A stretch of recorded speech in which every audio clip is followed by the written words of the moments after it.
Okay, and so welcome to this afternoon session. We are going to talk about Chrome operating systems on Chromebooks or Chromeboxes, and Andy Mitchener, our IT manager, is going to tell us what we need to know. So take it away, Andy. Okay, so hello everyone, and I'm going to start by just first defining what is a Chromebox or a Chromebook, and they're basically computers that are desktops or laptops. Chromebooks are laptops, and Chromeboxes are desktops. And one of the things that makes them interesting is they are relatively inexpensive compared to other options at this time. So next question that comes up is, what is ChromeOS? And it's a operating system that Google made that is based off Linux, and it uses their web browser Chrome as the main user interface. It supports web applications, but it can also run Android apps. So anything that you can run on say a tablet, you can run on a Chromebook or Chromebox. Its use is like a Windows 10 or Apple machine. And if a user is using the Chrome browser, they're able to use if they know how to use the Chrome web browser, they should have no issue at all using the Chromebook or Chromebox right from the start. It's not it's an intuitive operating system, so it should be pretty easy to understand. And another important thing is, because it's based on Linux and it's open source software, it's inherently secure, more secure than say Microsoft Windows is.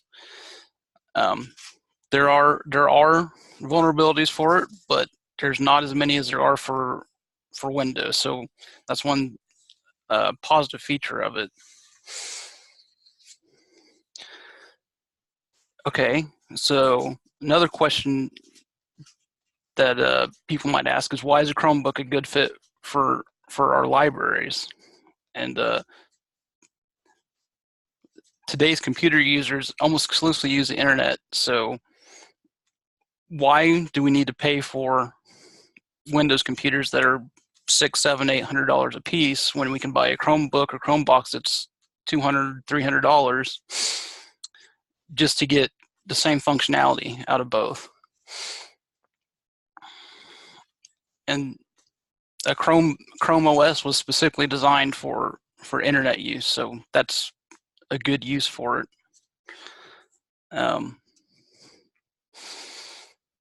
They're efficient, they're quick for web browsing.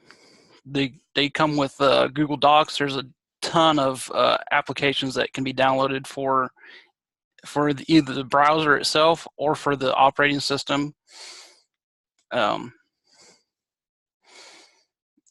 With Docs, they can open Word, Excel, Slide, PowerPoints. They can do. I can't think of anything that they can't do that a user might need to do from just a internet-based computer. So if they are used to playing a certain game on a Windows computer, is there most likely it's most likely browser-based, but if not, is there probably a Google Chrome version of that? Or if they're popular games, there's probably a Chrome version of it, yes. How about Facebook, Andy? Yep, Facebook works just like it would on your regular computer. It's exactly like a regular computer in that respect. Any website will load like a regular web page. So if they bring in on a file, they bring in a Windows document file, they should be able to open it and work on it? Yes. Do they need to sign in within a Google account? So right now, we don't have what's called Google Chrome Enterprise set up, but they're able to log in either as a guest on the Chrome boxes, or they can log in as I'll call it a dummy account, but it's an account that I set up for each library that they have the password and username to. And from there, they can just access whatever they need to from from the internet, and I'll show you that stuff here coming good. up. Yeah. They're compatible with printers. Newer printers are directly compatible with. Older printers, they can print through a Windows PC through Google, what is it called, Cloud Print. So if you have an older printer, but you still have, say, a staff computer that's a Windows PC, we can connect it through that way, and it's been working pretty well so far. The computers take security and privacy seriously. They automatically update without assistance, which is a huge time saver and also is great for security. And they're inherently more secure because they are Chrome, or because they're based on Linux. Andy, Pam in Claflin has a question. Can you download Windows software to Chrome? Can you open Microsoft on Chrome? So any program that runs on Chrome OS would need to be specifically made for Chrome. I believe Microsoft does have Office products for Chrome, but I believe you'd probably have to pay for them, or they have just a viewer to view like Word documents or an Excel spreadsheet or that kind of thing. But because Google Docs can open all those and edit all those kinds of files anyway, it's kind of a moot point in that case. I just went and looked because you said you could probably download them. It says to use Office on your, it says Chromebook, install the Office mobile apps through the Google Play Store. Yep, just what you were saying. So yes, you can. There's a huge amount of support because they're based off of Android and Linux. There's a huge amount of software that's available for them. So there's any kind of issue you can think of that you might have, there's a solution for it, almost guaranteed. Pam says thank you. Mm-hmm. Cool. And then her other question, where do you recommend shopping for Chromebooks and Chromeboxes? So there's a couple websites that I generally like to look at. It's Amazon, of course, and there's some how would I say, computer parts type websites. One's Newegg, and there's like Tiger Direct, and there's a ton of places to look for Chromebooks and Chromeboxes. So I see there's a question, how much cheaper are Chromebooks from standard PCs? So a standard PC that meets our specs currently is at least $650.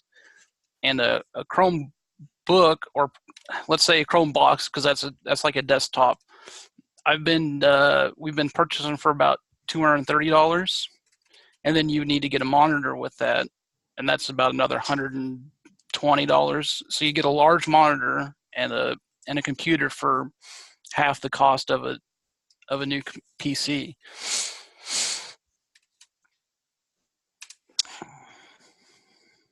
Cool. Let's see. Okay, and another thing that makes them secure is once you log off of the computer, especially if you're in guest mode, everything will be erased automatically.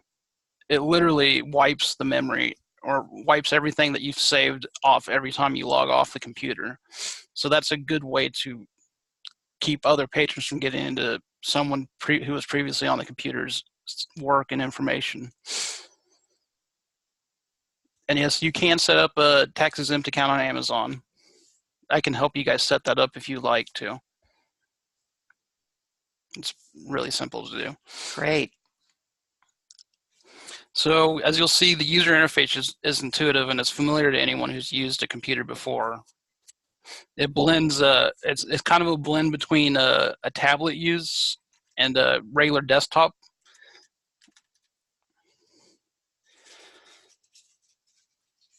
Okay.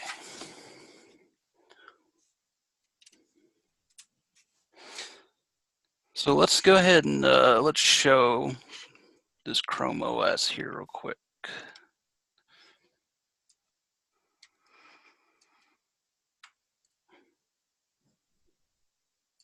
So here let me just get to the desktop. Here's the desktop. Here's what you get. Unfortunately, I can't show you the login screen because Zoom will kick me out if I do that. But once you log in, this is what you're greeted with. You got a desktop here. You've got essentially a taskbar. It's the same kind of thing as in Windows. This is like the start button over here. It's called Launcher on the bottom left side, and you can see all the apps that come pre-installed. Wow. On the system. And this should look familiar to anyone who's used an Android tablet before. This is basically the your apps launcher for Android. And we can set it up so when a user logs in with let me say this, with the Google Chrome Enterprise that I'm working on getting, when a user logs in, we'll be able to have them make them accept your terms use agreement to log in. So if they log in, they're automatically saying, "I agree." Just like we do now with we can do now with deep freeze. Andy, I'm sorry to interrupt. Shelby at Barton wonders, does the guest account have access to all the same apps? So the guest account does not have access to every app. You determine the apps that are going to be on there, or is it just, explain how that works? So the guest account is a stripped down. It's like a factory default computer. It only has what comes with the computer from the factory. You can still get to you can get to like Google Docs if you log into Google and go through the web browser that way. But you can't open it from the computer like you can when you're logged in as a user. Now with the Google Chrome Enterprise, we can set it up so that an account, when you log into an account, it has all the applications that you want your users to have access to. So it's kind of a transitionary period right now where we're using the guest accounts. We're learning how to make it flawless and seamless for them. Yes. So when you open, say, Google Docs, what it does is it actually opens it up in the web browser. So most applications here, like say email or YouTube, it'll open that up in the browser like you would expect to get to it when you're just on a regular computer. It doesn't have it's not a separate app like it is on your smartphone or on a tablet.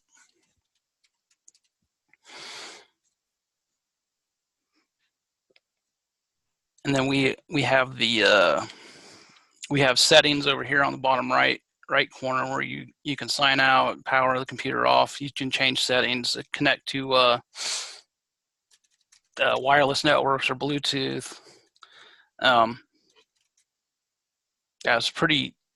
I think it's really intuitive. I know that some people have had some patrons not be super keen on changing, but every time I've gone into those libraries since we put them in, those computers are the ones that are being used versus the older Windows computers. And is that because they're faster, do you think? They're really quick. They don't slow down as much as Windows computers do when they get old, or when you have to hamstring them with things like deep freeze or other antivirus software and all that kind of stuff. So they stay fast, which is really nice for the user experience. So you can still put something like deep freeze on it so that you have the filters, right? So we can do the filters. I can set them up. What I do currently is I set them up through the account that I make for them, but through the Google Chrome Enterprise, I'll be able to set it up manually. But yeah, I can set up internet filters and all that kind of stuff, just like you would on a regular computer. Yeah. So the Google Enterprise that Andy's talking about, is the Chrome version of what he's installed on all of your computers, and it just makes it easier for him to maintain things. Yeah, it makes it so I can manage the computers from here in the office instead of having to go to each individual location. Right. So if you have an issue, I can help you right away instead of, well, I'll get to you when I can get to your location, kind of thing. Right. We have another question. If we pay for an app like in Google Play, will it load to all of the computers, or is it once and it's only used on specific computers or devices? So that's a good question. I don't know for sure on that. Usually what with the way apps work is once you buy it for your account, it'll go across all your products that you have on that account. That would have been my answer. So then all the Chromebooks, Chromeboxes would have to be signed into that account for the app to be shared. Right. Right. It sounds confusing, but it's because it's something new.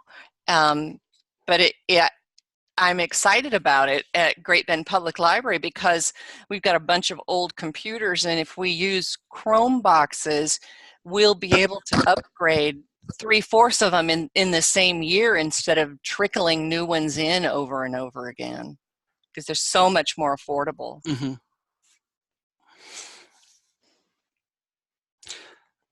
So this kind of brings up another question. Will Chrome OS computer replace all the needs for, like, say, a Windows computer that we've all been used to? And the answer is maybe. It depends on what your users use day to day. Like I said before, they can do just about everything that a regular Windows computer can do. If there's someone who had an issue with something and wants someone's made a product for them to solve that issue. Now, there's specialized things that particular libraries use, like the microfilm readers. That's something that I would say probably will not be able to replace a Windows computer for that. But that's probably one of the only things I can think of that's specifically I can say no, a Chromebox will not be able to replace that. Sure. So Joanna is Gail and I are talking over each other. Sorry, Gail. So Joanna is asking for something we could do for the next annual meeting, I think, to have a hands-on access to some Chromebooks or Chromeboxes so that librarians can play with them and see what you can do. Yeah. Yeah. We will try we will try to get that to happen, and hopefully we'll have the enterprise set up too. So Andy can take the con and it's really cool. Crystal wants to know if Chromeboxes play CDs or DVD-ROM. So, no, they do not come with a CD or DVD player. I haven't looked specifically at this because most people, maybe I'm out of touch, most people don't use CDs or DVDs anymore. I'm assuming you could probably connect a USB DVD player and it would work fine. I'd have to find out for sure on that one. Windows computers that you buy now don't come with CD drives or DVD drives anymore, and cars don't come with CD players anymore. The trend is moving away from playing from disk media into streaming, so that's why a lot of computers no longer offer that service. But Andy will find out. Yep, I will find out for sure, because I know there's some people who want to do that. Yeah. Or if they want to watch a DVD in the library while they're there or something, yeah. I also have a Chromebook right now, obviously, because I'm showing you this. If someone wants to play around with one before that, I'd be happy to come and show you around if you're interested in or thinking about, well, maybe I want to purchase one of these, but I don't want to wait till the end of August until we have the tech meeting. So that's just something I'm throwing out there. Thank you, Andy. I think that would be very useful. So can Chromeboxes be used to replace staff or circulation desk computers? I would say staff computers are kind of iffy on that one, but if all you're doing with a circulation computer is doing co-host stuff, I would say absolutely it can replace a Windows PC, because all you're doing is just web-based stuff anyway. And for if you have an online catalog computer that just does online catalog stuff, that could be replaced with a Chromebook.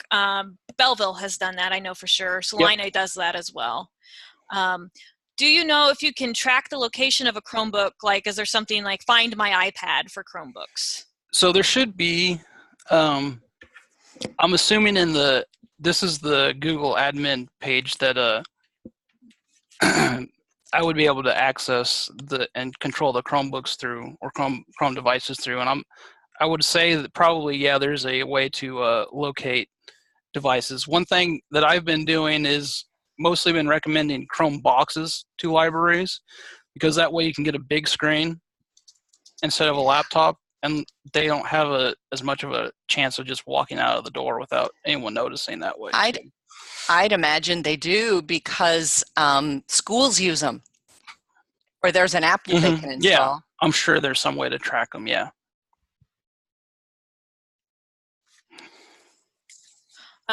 Colleen saying, I use a little one to take to meetings to keep notes and such. It works great.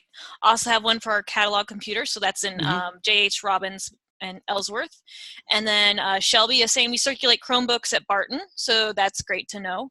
Nice. I know that there are several school districts that the students get Chromebooks, or they can check out Chromebooks from the library.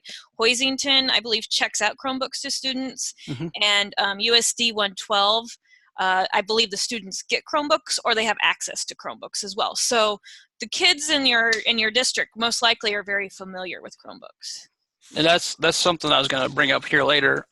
Sorry. No, that's fine. One of the reasons that we want to bring Chromebooks into your libraries is there's a lot of kids now who use those every day, and that's what they're used to using. So we want to be able to provide them with the technology that they're used to, as well as other, introduce that kind of technology to other people who don't necessarily have that access that the children might. I typed earlier, one of the things that we're going to do at Great Bend Public Library is just keep a couple of Windows machines, so that those hardcore users who may have to do something very specific to Windows can use that machine. But we're going to be replacing all the other computers with Chromebooks. And there is a question, any chance to plan a CE for tech plans that were needed in the future? And yes, I have scheduled a tech plan Tuesdays with CKLS in October, I believe is the one that it is. And I will have a couple examples to share with you, and I'll also have a checklist of what makes a good technology plan for your library. And if anyone has questions before then, they can feel free to contact me, or I'm sure Mary Beth would be happy to help with that too. Yes. So I'm sure a lot of people are kind of curious as to why CKLS is requiring patron computers for the technology grant be Chromeboxes. And the main reason is cost. We can put at least twice as many devices out there for the same amount of money for people. And that's just good use of taxpayer money. If we can get more devices that people like to use into the hands of those people, that just makes sense. And they're also just a really good fit for the usage case in libraries. Most people who come into the library just surf the internet. So that's exactly what these are perfect at doing. They're easier to fix if anything should go wrong with them. And that means then that Andy's not spending so much time fixing things, but can work on teaching and training and helping us move forward to the next innovation instead of still staying stuck in fixing old things.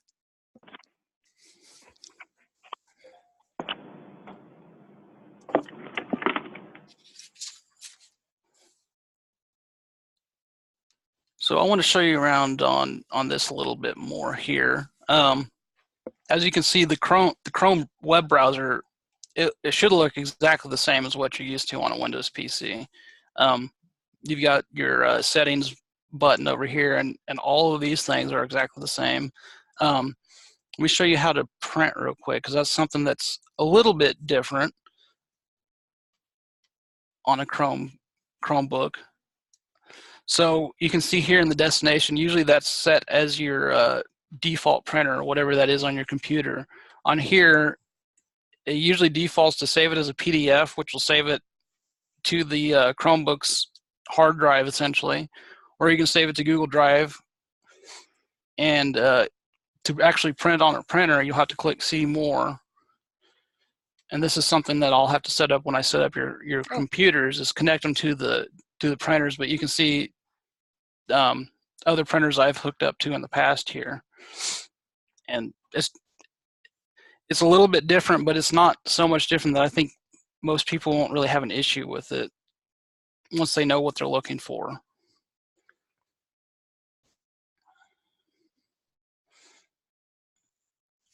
Let's see, what else is there? I can show you the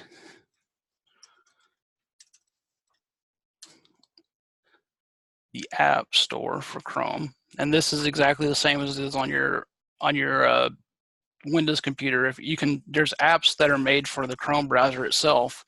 So if there's something that you're looking for, you can search for it, or there's recommended apps and all that kind of stuff. You can see I have several apps up here. I have an ad blocker. I have Google Keep and Boomerang, which is something we use for emails.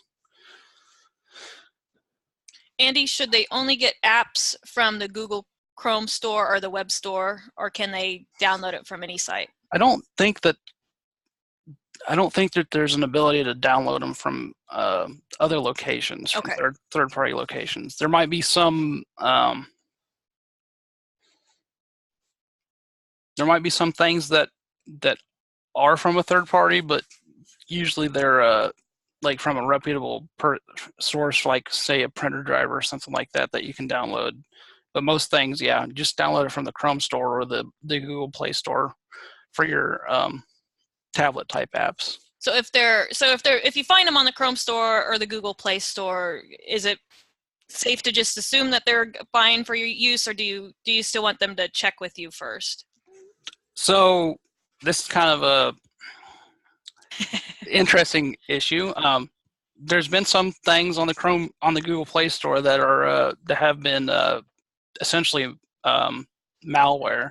So that's something you still want to make sure that they're known, reputable sources that you're downloading these things from. If you have a question, you can always feel free to contact me for anything like that, not just for Chromebooks or Chromeboxes. But yeah, you should probably feel safe, but you always want to have that. Go ahead and check it out. Do a quick Google search. Is this a safe app from so-and-so before you download it and just install it? So do a little research before you click install. Yep.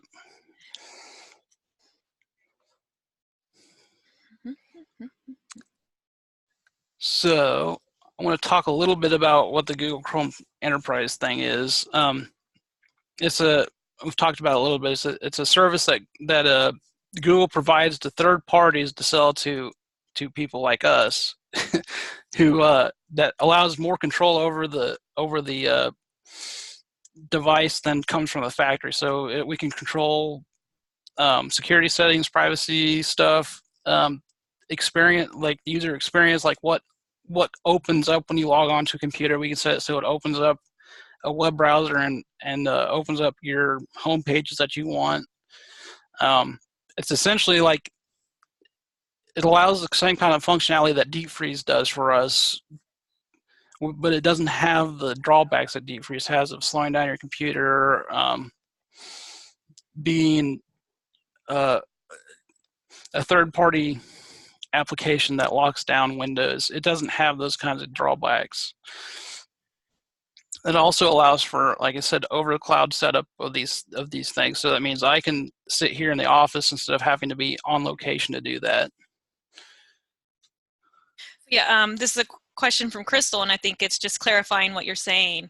The Google Enterprise would set it up so the library could control what apps are downloaded or what it could be downloaded onto the computer. Yeah. And then I'm also getting from this that you can set a default setting, so when you restart the computer, all changes are reverted back to the default, just like in deep freeze when you restart the computer, it's wiped clean. Exactly. Okay. Yes, exactly that. Yep. And so that'll save me time, and I won't have to spend as much time dealing with individual computers because I can set up computers as a group and say you have some adult computers or some kids computers. I can set up the settings different for each group of those computers, so you can have more control over that way. You can do time limits for your patrons if you want with this system.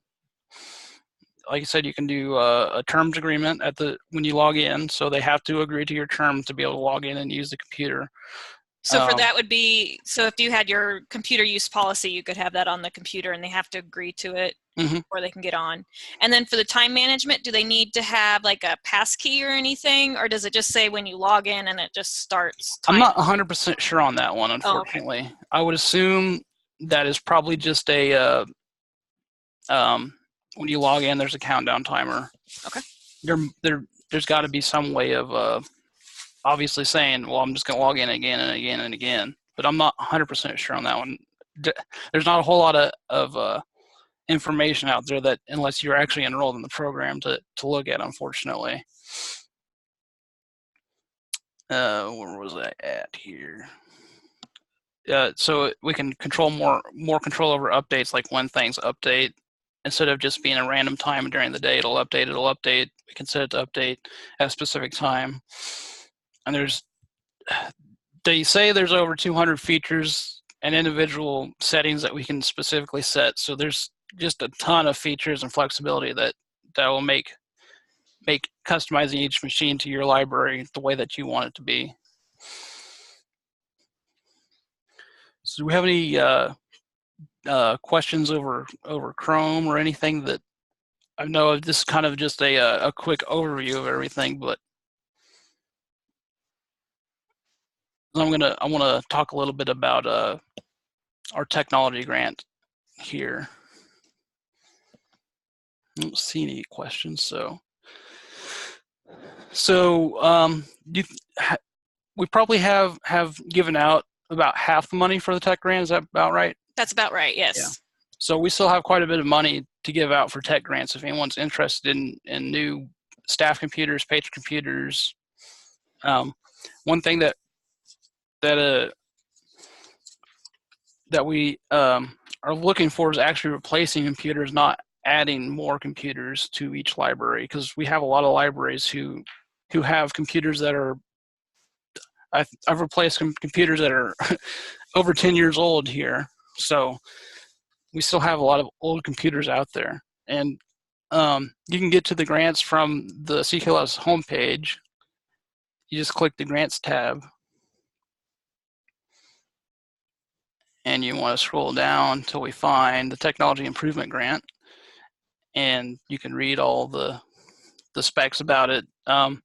Like we said, you have to, for a patron computer, we want it to be a Chromebook or Chromebox, ChromeOS computer.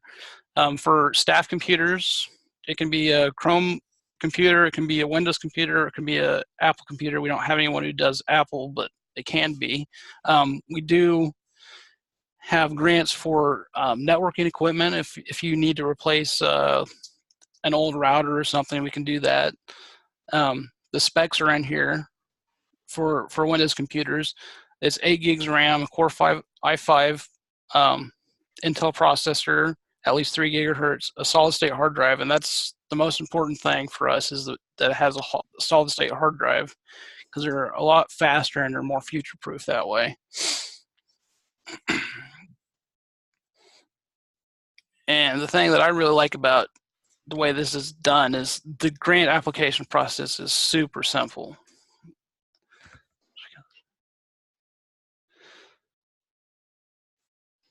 Okay, so we got a question. Since we got a staff computer this year, will we still be eligible to place one of our patron computers with a Chrome machine?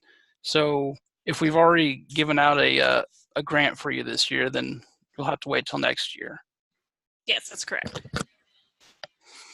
I was just checking the funds for the grant. We've awarded just over $12,000, and we still have $11,000 left to award.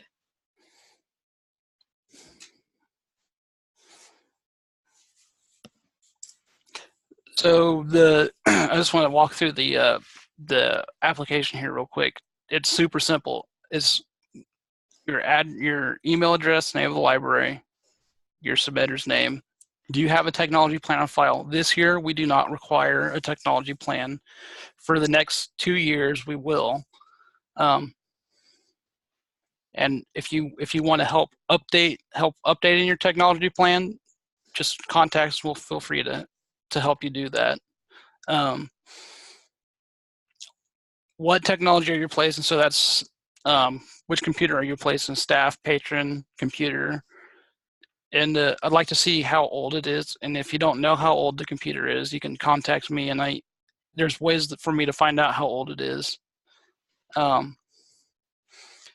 List the technology you're requesting to buy with a grant. So that's the name of the computer or device. You can attach photos. Definitely want to submit a link to what you're wanting to purchase, because that way we can go in and look and see this is what they're wanting specifically, instead of just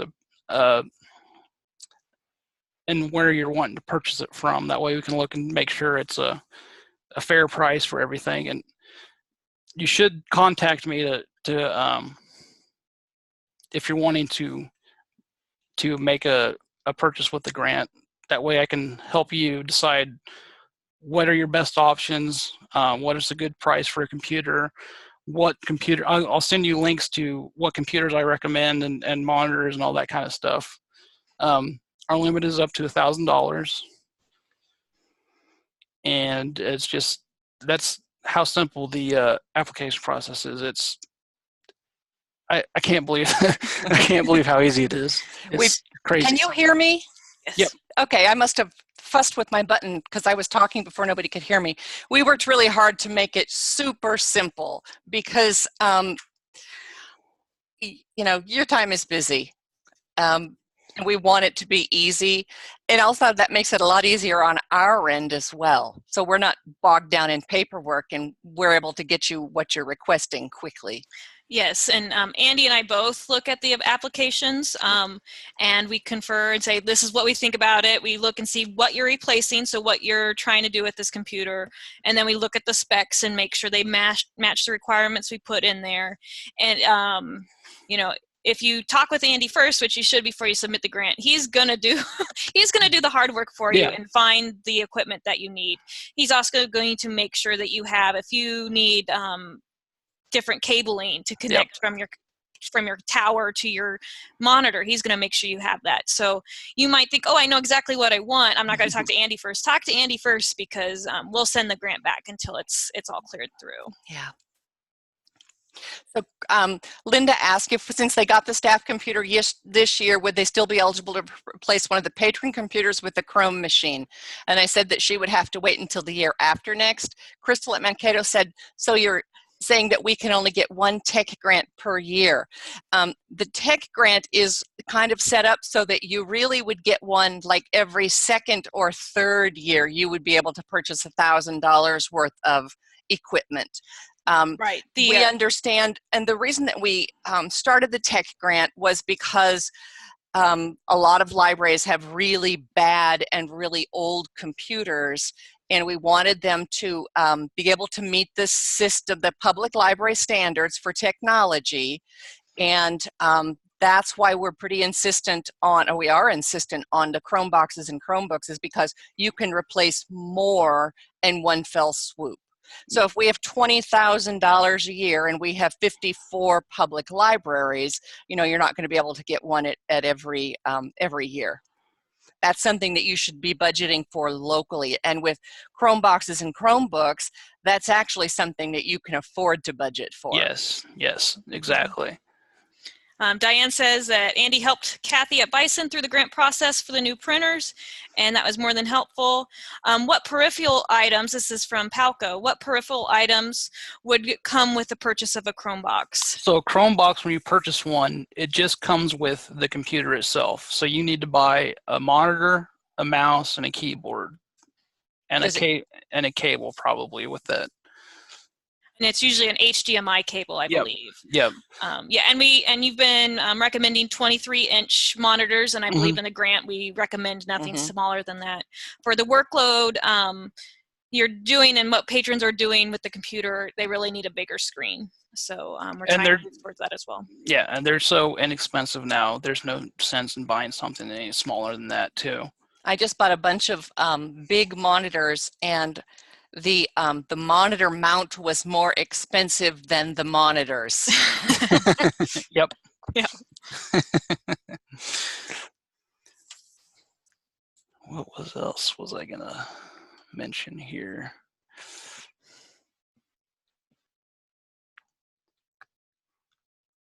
Oh, are there any just general technology questions anyone has that while we're all here? I'd be happy to answer.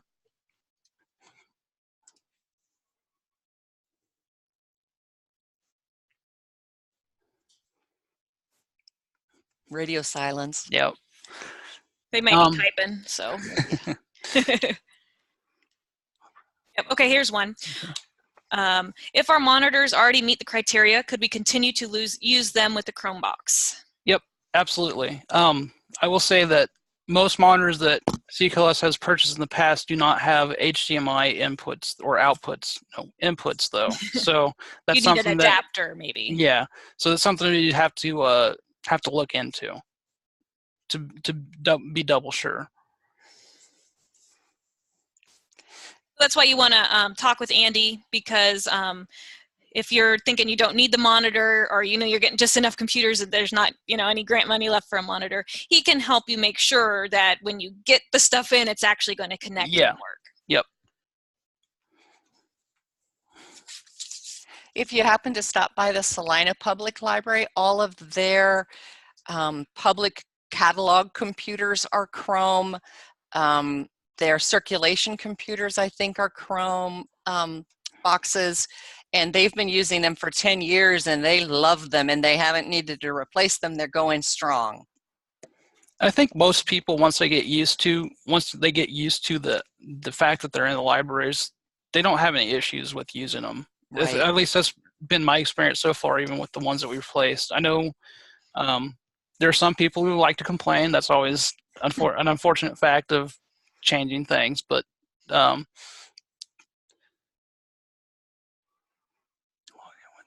so I need more explanation about how patrons can get to games. Tried to play Roblox, but wouldn't let them, and I don't know how to get the kid connected to Roblox.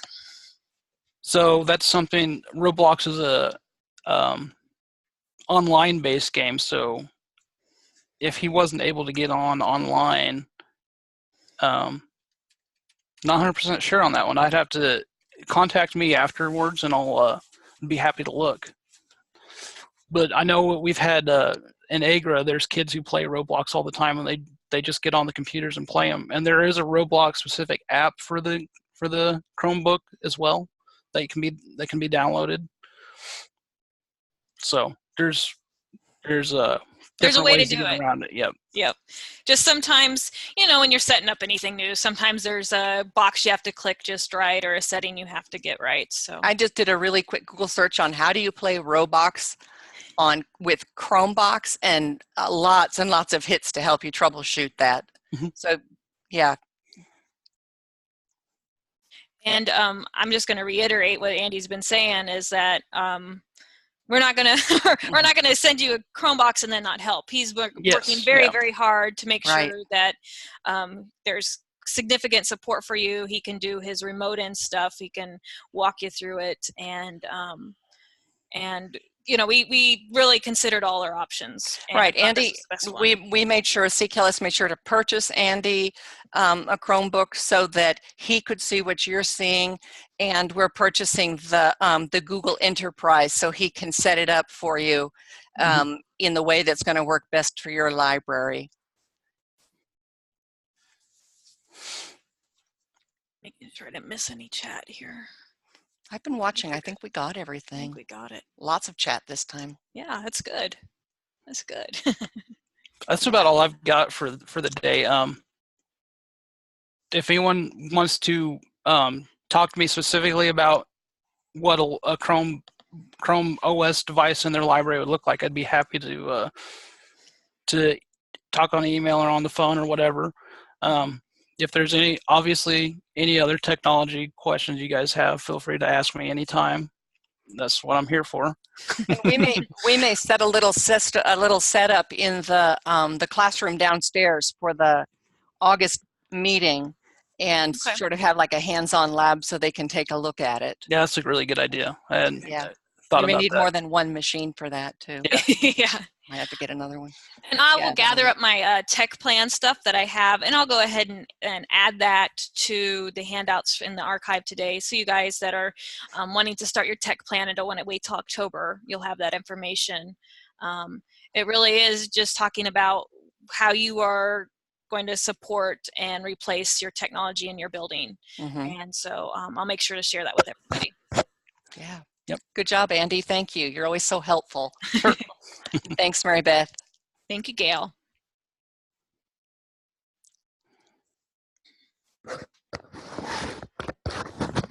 Oh, here's one.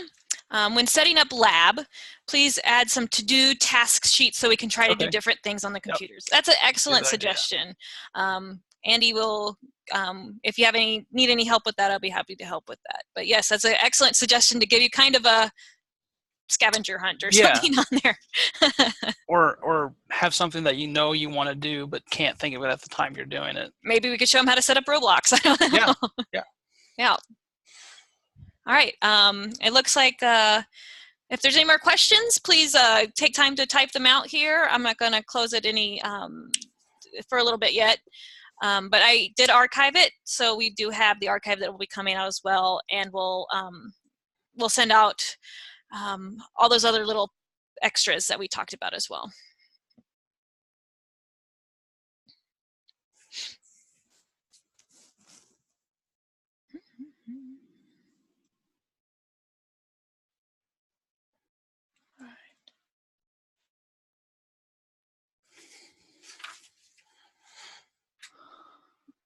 I'll just poke around on here for a while we're waiting. Okay. In case someone else has a question. Just kind of walk through some of this stuff. Okay. So we have settings, which opens up the settings, the same kind of settings that you get from going to settings in the Chrome browser itself. It's the exact same settings page. So, and this should look familiar to everybody who's used Chrome before and needed to change a setting. Do Chromebooks or boxes, do they still offer an Ethernet connection, or is it all wireless? So Chrome boxes have Ethernet and wireless. Okay. Chromebooks, mine does not have a Ethernet connection, but I'm sure some of them still have an Ethernet connection. It's just something you'd have to look at when you order. Yeah. Okay. Yeah. And I'm sure that they support, I haven't tried specifically with mine, but I'm sure they support USB Ethernet if that's something that you would be interested in. Yeah, the reason I'm asking for the group is because if you have a stationary computer, it's best to have it wired, because then it's not taking up your wireless bandwidth, and it won't get kicked off if you have a whole bunch of people come in with their devices. Yep. You won't kick off your wireless device. Okay.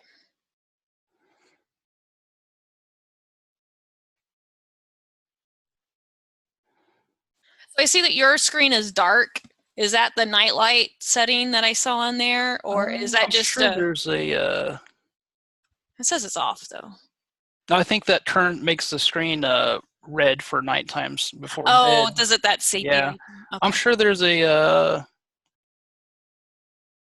what appearance? I'm sure you can change that. Yeah, I've have it... Well, that's for the browser. Let's see if that change. Yeah.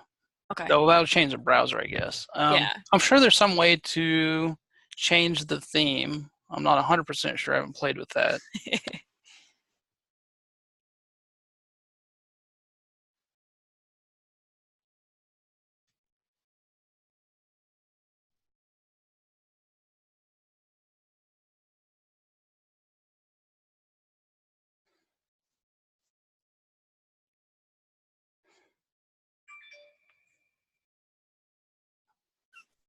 And we can change the desktop background and all that kind of stuff. So if you want a specific kind of background. And so you can also set the home page to be your library web page or Pathfinder Central or both. Yep. Just like before. Okay.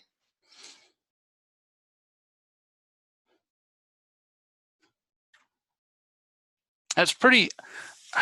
I think I'd have a hard time believing that someone wouldn't know how to use or wouldn't be able to use one of these, because it's I think it's super intuitive. Right. I think it's just because it looks different for those that are tech hesitant. Yeah. It would be a little bit daunting at first. So one of my workarounds that I've always done when we changed from Windows XP to Windows 7 is I tried to have the browser automatically open up when they logged in. It slowed it down a little bit, but then they're right where they're used to seeing. They start on a web browser and they find it. Yeah. And that's so that's my workaround for that. And I think that might help a lot here too, is that they don't have to find the browser. It's already set up. Yeah. And obviously there's tons of apps. I've downloaded the Zoom app just to do this. So you can, if you have a staff computer or you want to buy a staff laptop that you can take with you to meetings or whatever, you can still get to the CKLS kind of stuff that we do. You can even do Zoom. Oh, that's an excellent point. Yeah.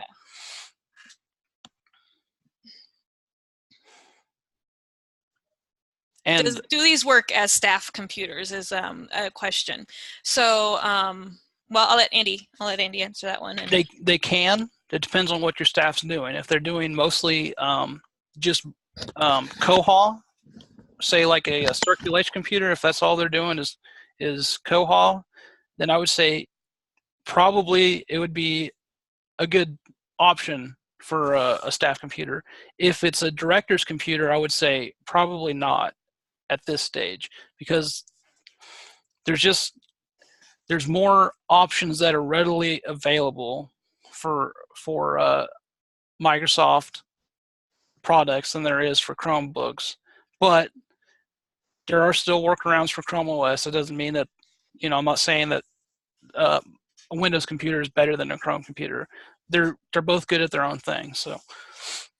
And then the next question is, can we watch archived in-services on our new smart TV? If your smart TV has the YouTube app on it, then yes, you can go onto YouTube and search for Central Kansas Library System, not CKLS, Central Kansas Library System, and then you'll be able to find all our videos on there. So yes, you can on your smart TV. And then the next question is, would you still have Microsoft Word or OpenOffice? So Chrome has Google Docs, Google Sheets, and they are compatible with Microsoft Office.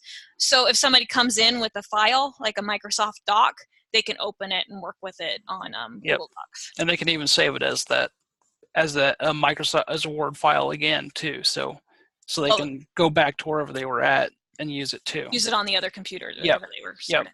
That's a good point. Yes. Here's the Central Kansas Library YouTube page. Subscribe when you get a chance. Oh. If you search CKLS, it's a colon cleanse, and that's not what we're looking for. So yeah, there's all of our videos, and I'm sure the playlists. Yep.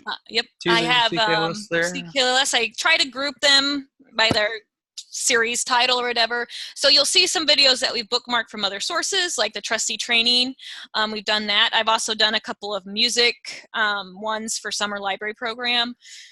And then we also shared the tutorials for Pathfinder. So there's a whole bunch of different videos on there. So take some time and look, and if you do watch one at a board meeting, make sure you note that in your minutes, because you'll need to turn those minutes into us. Okay. Let's see. Didn't see any interesting apps here. So I'm guessing the apps at the top, those are ones that come in default with Google when you. So everything, I think these ones up here below the search bar are the recently used apps Oh, that you've okay. used, so like Zoom, YouTube, Chrome. And then that first row below it are the Yeah, built-in and I'm Chrome sure you ones. can drag these around and move them to wherever. Yeah, you can drag them around to wherever you want. So we can set it up so your most used apps are say on this taskbar here. So if I wanted to add this Zoom icon specifically to the app there or the taskbar, Taskbar. it's there. And say settings, you can do that or just Whatever drag it back shortcuts off. you'd want for Yep. you or your patrons, you can easily customize it. Yep. That's excellent.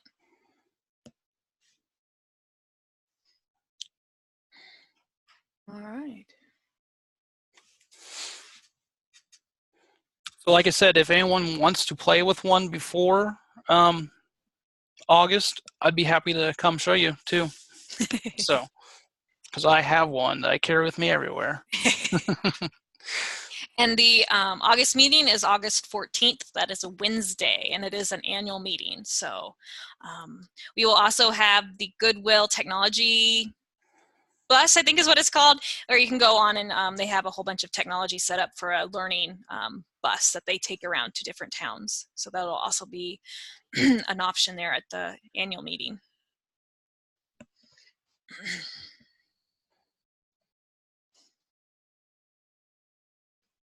All right. Well, Andy's showing us Canvas. I don't know. I don't know what it is. I'm just curious. And, you know, as you can see, when we don't know an answer, we are happy to find out for you. So don't be hesitant to ask, because we learn this stuff because you've asked it, and that's why we learn it. That's the best way for me to learn it, is because I can't think of everything, obviously, that someone's going to have a question about or need to know. So Exactly. yeah. So please ask. The more you interact with me, the better I can help other people who may have the same question but not know how to ask it, or that kind of stuff. Excellent. Yes. All right. Well, I don't see any more questions, Andy, so I guess we'll call it a day. Do you have any final words of wisdom to share? And then we'll sign out. Oh, Marilyn got the Roblox figured out, sounds like. Yay! Oh, that's good news, Marilyn. I don't. Just if you have any questions or hesitation that you have with anything technology-wise, feel free to give me a call or an email, and I'll get back with you as soon as I can. Excellent. Well, thank you, everybody, for joining us, and look for the archive before the end of the week. Thank you.